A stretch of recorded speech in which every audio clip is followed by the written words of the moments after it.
What happens if you give a dying peace lily aspirin water? What happens if you drop a single crushed aspirin tablet into a glass of water and pour it straight into the soil of a dying peace lily? Most people think aspirin is just for headaches, but gardeners around the world swear this cabinet staple can shock a collapsing plant back to life. Is that true? Or is it just an old wives' tale that could finish off a plant that's already hanging by a thread? Stick around because by the end of this video, you'll know exactly what aspirin water does to a peace lily, when it helps, and when it can quietly make things so much worse. Before we dig in, if you're into simple kitchen cabinet plant fixes that actually have some science behind them, hit that subscribe button now. We post videos like this every week and you really don't want to miss the next one. Let's start by breaking down what's actually inside a dissolved aspirin tablet, because this is not your average plant tonic, and it doesn't work the way most people assume.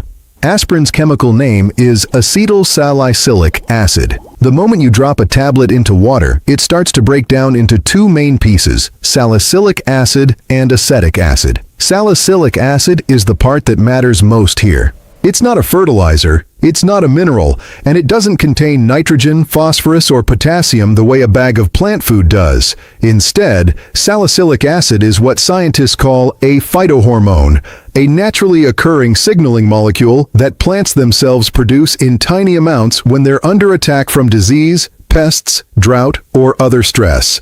Here's the interesting part. When a plant senses rising salicylic acid levels, it doesn't think, "I'm being fed." It thinks, "Something is wrong. Time to defend myself." This triggers a response researchers call systemic acquired resistance. In simple terms, the plant switches on its own internal immune system, closing off certain entry points for fungal spores and bacteria, and reinforcing its cell walls in vulnerable areas. Some studies have also linked mild doses of salicylic acid to improved root development and better resilience against drought stress, because the hormone nudges the plant into a more alert, defensive state. Now let's talk about the acetic acid, the other fragment left over when aspirin dissolves. This is present in a much smaller amount, and it's mildly acidic. In tiny concentrations, it has little effect, but it's a reminder that aspirin water is not a neutral, harmless liquid. It does shift the pH slightly and adds a compound the plant did not ask for and cannot use as food. There are also the inactive fillers inside most aspirin tablets, things like cornstarch, cellulose, and sometimes a light wax coating. These are inert as far as the plant is concerned. They don't feed it, they don't harm it in small amounts, but they also don't dissolve cleanly, which is one reason growers are told to crush the tablet fully and let it dissolve completely before ever using the water near a plant's roots. So here is the honest summary before we move forward. Aspirin water contains 0 nitrogen, 0 phosphorus, 0 potassium, and no calcium, magnesium, or trace minerals. What it contains is a stress hormone mimic in a mildly acidic solution. That distinction matters enormously for what comes next, because it changes what this liquid can realistically do for a struggling peace lily, and just as importantly, what it absolutely cannot do. Now let's flip over to the peace lily itself, because to understand whether aspirin water actually helps, we need to know what this plant is hungry for when it's dying. Peace lilies, scientifically known as spathiphyllum, are tropical understory plants. In their natural habitat, they grow beneath a thick rainforest canopy in warm, humid, low-light conditions, rooted in soft, organically rich soil. That background tells you a lot about what they need to thrive indoors. First and most importantly, peace lilies need nitrogen. Nitrogen drives leaf and stem growth, and it's the nutrient most responsible for that deep, glossy green color the plant is famous for. When a peace lily is nitrogen deficient, the lower leaves turn pale yellow first, growth slows to a crawl, and the plant looks generally weak and washed out. Second, they need potassium. Potassium regulates water movement inside the plant's cells, controls the tiny pores on the leaves called stomata, and helps the plant cope with stress, whether that's drought, low humidity, or temperature swings. A potassium-starved peace lily often shows browning or scorched-looking leaf edges, almost like the leaf tips have been lightly burned. Third, phosphorus matters too, particularly for root development and flower production. This is the nutrient responsible for those elegant white flowers, which are actually modified leaves called spathes. Without enough phosphorus, a peace lily may survive but rarely bloom well. Beyond the big three, peace lilies also rely on calcium for strong cell walls, magnesium as the core of the chlorophyll molecule that makes photosynthesis possible, and a handful of micronutrients like iron and manganese in tiny trace amounts. Now here's where we connect the dots honestly. Go back to what aspirin water actually contains. No nitrogen, no potassium, no phosphorus, no calcium, no magnesium. So if a peace lily is dying because of a genuine nutrient deficiency, yellow leaves from lack of nitrogen, weak growth from lack of phosphorus, aspirin water will not fix that problem. It simply doesn't carry the raw materials the plant needs to rebuild its tissue. What aspirin water can potentially help with is different.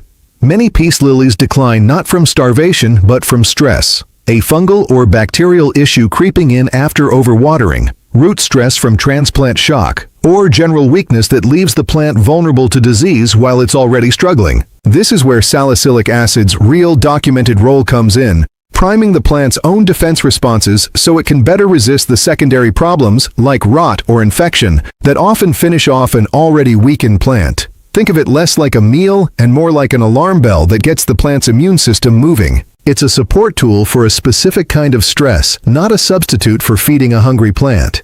Used the right way, in a small, well-diluted dose, aspirin water can genuinely offer a peace lily a few real benefits. It may help trigger that defensive, disease-resistant state we just talked about, potentially giving a stressed plant a slightly better chance of fighting off fungal or bacterial issues while it recovers.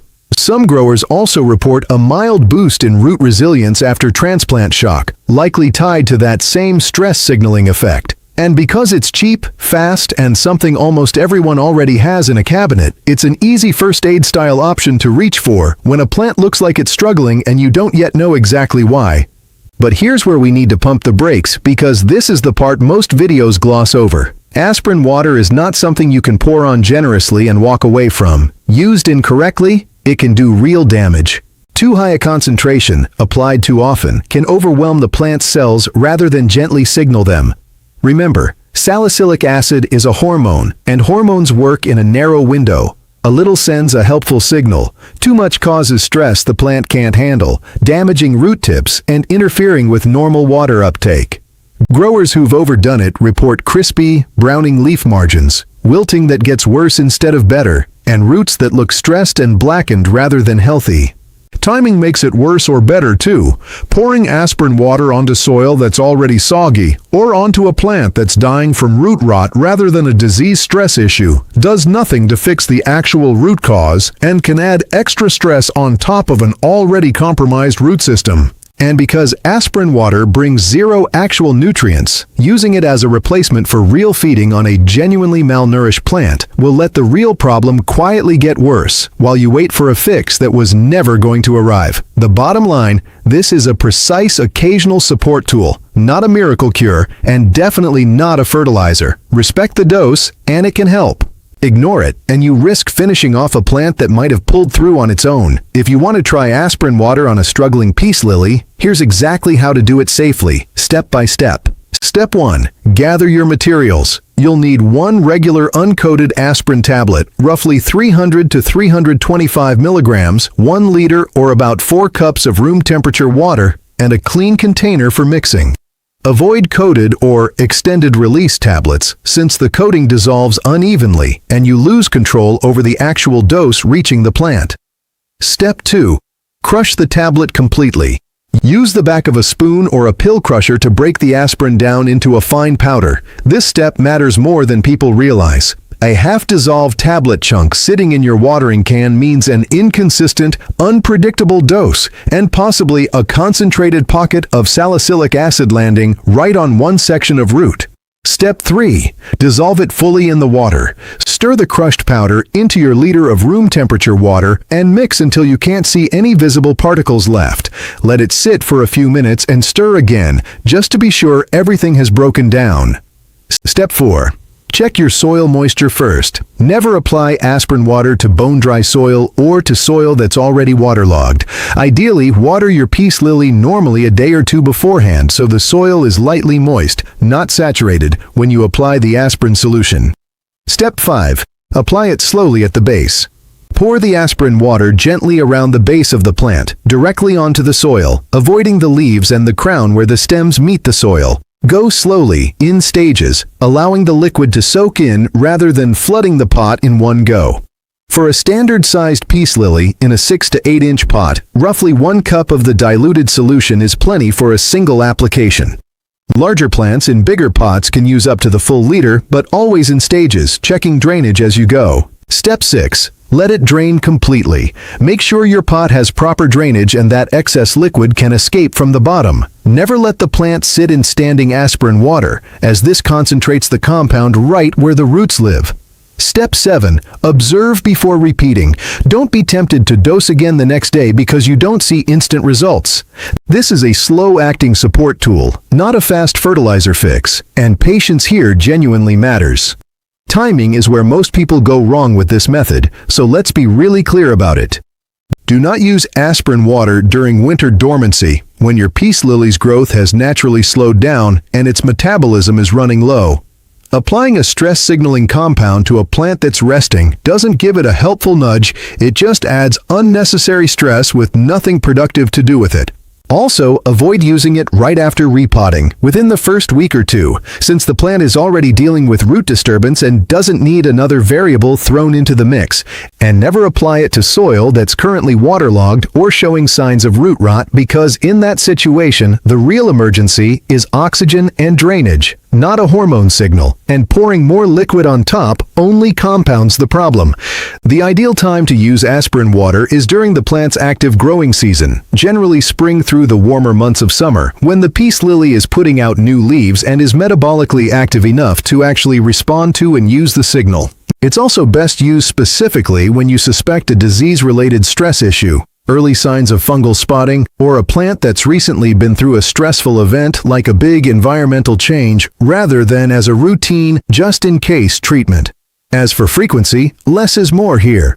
If you choose to use aspirin water, apply it no more than once every 3 to 4 weeks.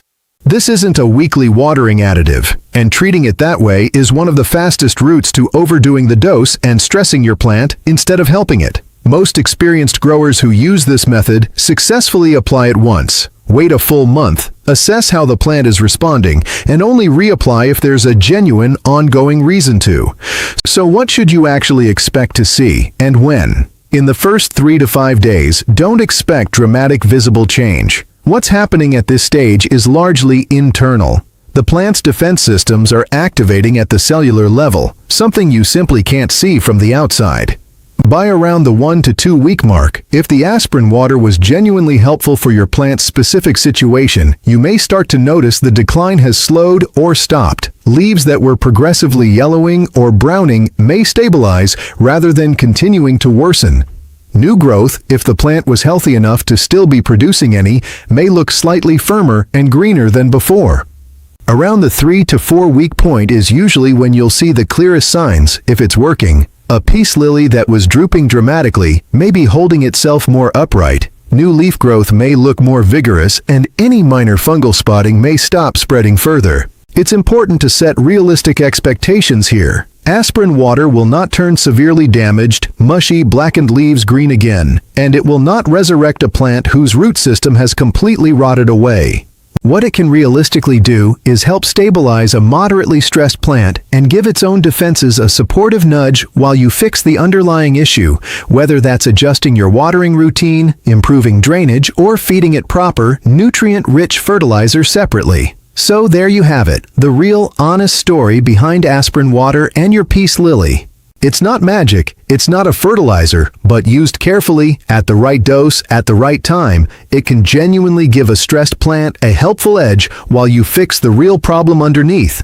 The key is respecting the dose, being patient, and knowing exactly what this trick can and can't do. If you found this useful, subscribe for more no-nonsense plant care videos where we test the tricks people talk about and tell you honestly what actually works. There's a lot more coming, so don't miss the next one.